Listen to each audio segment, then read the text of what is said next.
Hi everyone! One thing I absolutely love to do is create my own spice blends. This one I call warming spices because it has a whole bunch of spices that really warm your tummy and your body. Okay, and they're really good for you too. So this is really easy. 1 tablespoon, 15 mils each of coriander, star anise, fennel, cardamom,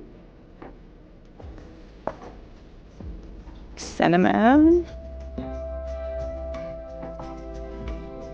a half a teaspoon of cloves,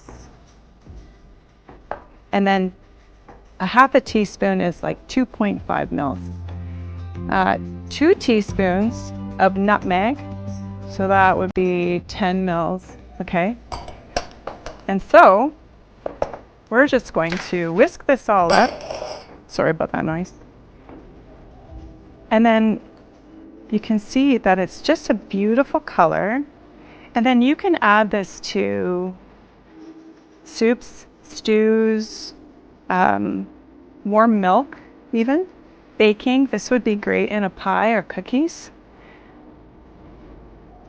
And then what we're going to do is we're going to find a pretty jar and we're going to store it in the cupboard for, I don't know, up to a month, say. So you don't want to make too much, but if you're like me, you're going to make a full jar and use it all the time. So I hope that inspires you. Thanks for watching.